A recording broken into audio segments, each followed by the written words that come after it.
Hey, Bill Applegate here.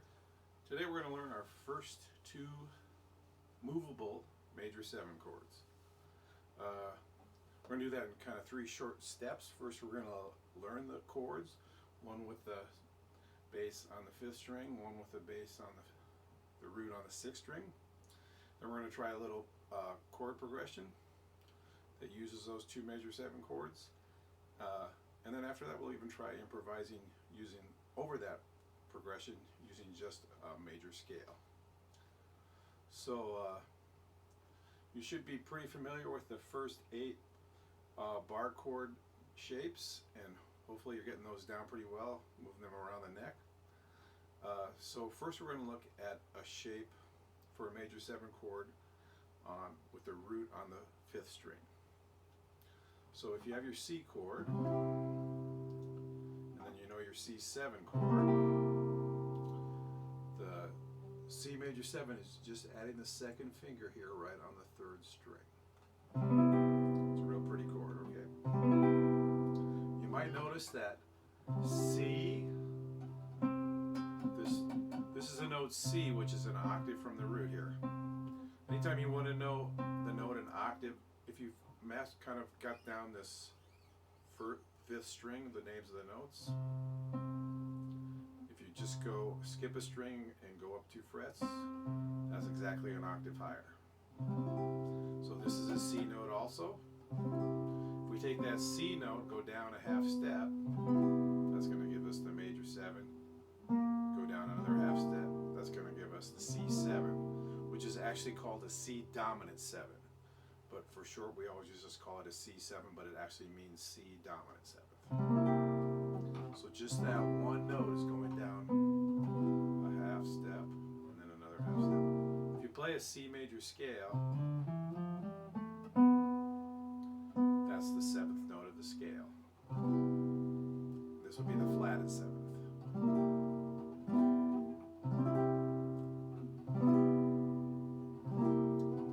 So there's your C major 7 right there. Okay, now for the major 7 with the root on the 6th string. You could do a bar chord version, but it sounds a little muddy. So what we're going to do is we're going to learn a movable chord that doesn't use all 6 strings. So what you do is you put your 1st string here on the root, 6th string, and then you're going to put your 2nd finger on that same fret on the 2nd string. So you got your 1st finger on the 6th string, and on the same fret, 2nd finger on the 2nd string. Then you take your 3rd finger, put it here on the 4th string, 4th fret, and then the pinky right next to it, 4th string, 3rd fret.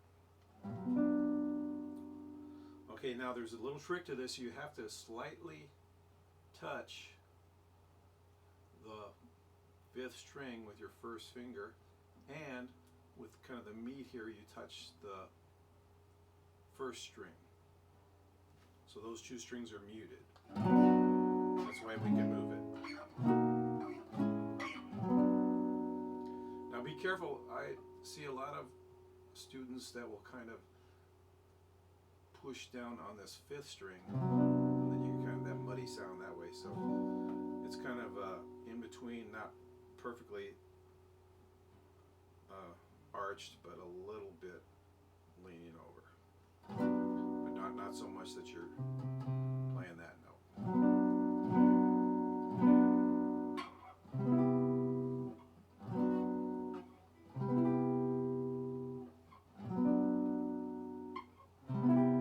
Okay, once you feel a little comfortable with that, we will try a little chord progression.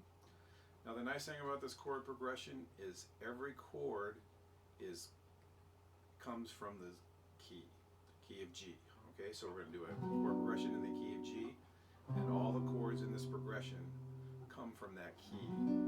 So with that said, you can actually use a major scale through the whole, one major scale through the whole progression, and it'll kind of work. Okay, so it's going to start with a G chord, which will be the 1 chord. Then we'll do a C major 7, which is the 4 chord.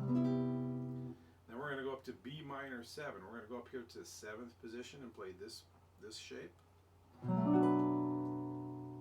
then on that'll be the 3 chord. Okay, B minor 7 will be the 3 chord of the key of G.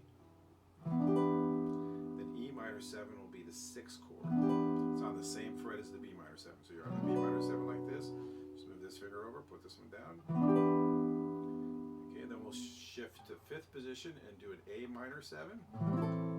Same as the B minor 7, but in 5th position. And that's the 2 chord, okay? And then for the 5 chord, we'll do a D7.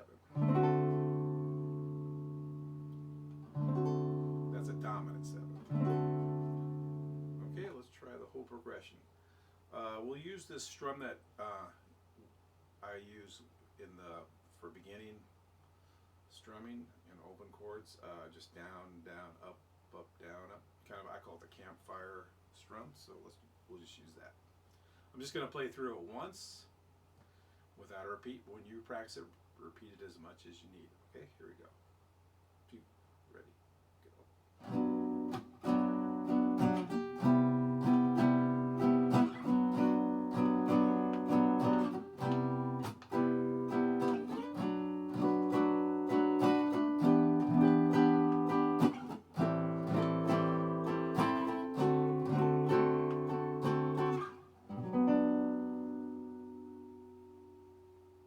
Okay, now we'll go on and we'll try improvising over that with a G major scale. Okay, we're just going to use the G major scale pattern. It starts here on the 3rd fret with your 2nd finger, so you're actually in 2nd position. It's the pattern everybody seems to latch onto first. So.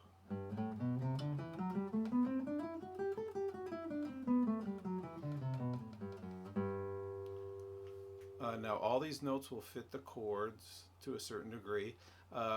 Eventually you do want to understand a little more how they fit the chords, but I would say just for starting out, just experiment using that scale over the chord progression, kind of like we did with the blues, doing shorter phrases, and trying to make them sound good. And I think that's the best way to kind of get started.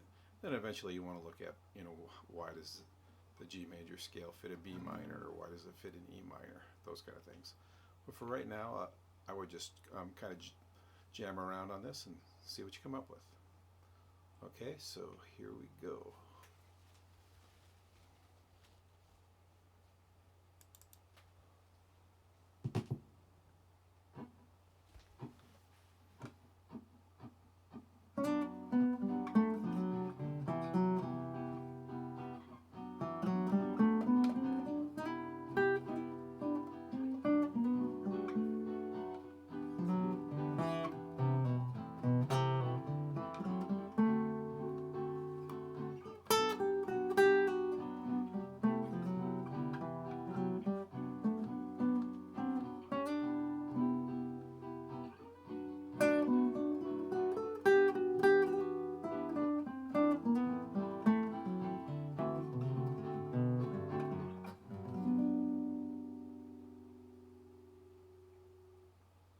Cool. So once you get comfortable with that, that'll be great.